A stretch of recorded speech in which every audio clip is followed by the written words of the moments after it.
Hello, अस्सलाम वालेकुम। मैं हूँ अंजुम मलिक। आज हम सानवी दर्जों तक उर्दू तदरीस के मकासद और उर्दू तदरीस के तज़िया पढ़ेंगे। मतलब 12th तक का सिलेबस कैसे बनाया जाता है या किस तरीके से बच्चों को पढ़ाने के तरीके होने चाहिए, वो सब आज हम पढ़ेंगे। देखो, उर्दू तालीम, जैसे कि इसमें उर्दू तालीम व तरबियत के चंद अहम मकासद होते हैं। मतलब चंद कुछ अहम मकासद होते हैं। देखो, मकसद की जमा हो गई मकासद, मकसद की जमा हो गई मकासद। उनके तहत मुख्तलिफ मज़मूनों की तालीम का निज़ाम तय किया जाना चाहिए। मज़मूनों मतलब निबंधकार, और मज़मून होता तो निबंध। मज़मूनों मतलब निबंधकार, मज़मून होती निबंध का निज़ाम तय किया जाता है, जिसे हम निसाब कहते हैं। जिसे हम निसाब मतलब पाठ्यक्रम या सिलेबस कहा जाता है। और उर्दू के मुताबिक दर्जों में तदरीस की जाती है। और निसाब के मुताबिक मतलब सिलेबस के मुताबिक दर्जों क्लासों में पढ़ाया जाता है। तदरीस का मतलब क्या है? पढ़ाना। तदरीस के लिए एक मुनासिब तरीका इंतखाब किया जाता है। मतलब पढ़ाने के लिए बच्चों के लिए एक तरीका चुना जाता है। तदरीस के लिए एक मुनासिब तरीका इंतखाब किया जाता है और आखिरी मंजिल में पहुंचकर ये जायज़ा लिया जाता है। मतलब एग्ज़ाम के ज़रिए ये जायज़ा लिया जाता है कि किस तरीके से इसका रिज़ल्ट निकला है।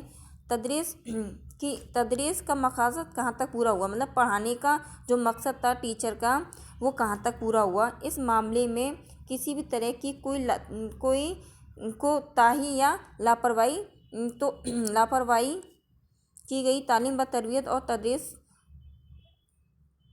तरबियत और दर्स व तदरीस की कोशिश बर्बाद हो सकती है। अगर इस पढ़ाने में बच्चों को सिलेबस पूरा कराने में कोई भी लापरवाही बरती गई तो पढ़ाने की सारी कोशिश बर्बाद हो जाएगी।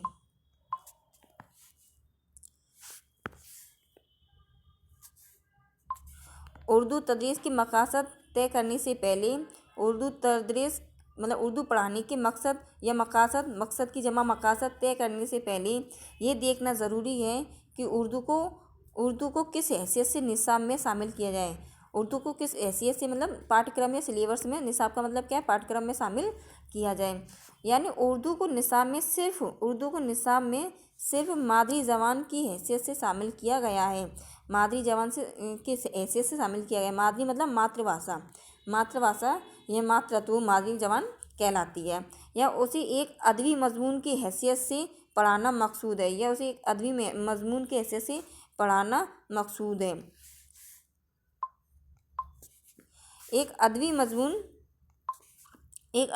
की हैसियत से पढ़ाने के मकासद तय करने से पहले ये भी ख्याल रखना ज़रूरी है कि उर्दू को एक जायज़ ज़बान की हैसियत से पढ़ाना है या उसे सिर्फ एक बैरूनी ज़बान की तरह पढ़ाना है।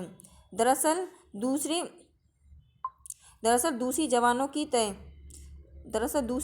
तरह उर्दू तदरीस के मकासद भी मदरसे या स्कूलों में हर दर्जे में अलग अलग हो गई। इब्तदाई यानी प्राइमरी, शानी यानी सेकेंडरी और आला सानवी यानी हाई सेकेंडरी।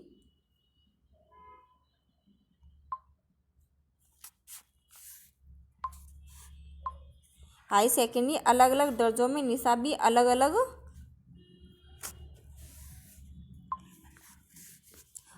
होगा और तदरीस के मकासद भी अलग अलग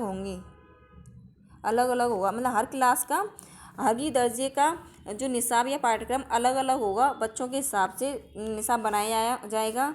इन तमाम दर्जों में तदरीस के दौरान मतलब पढ़ाने के दौरान उन अफ़की और अमदूदी रब्त होना ज़रूरी है। यहाँ अफ़की रब्त का क्या मतलब है?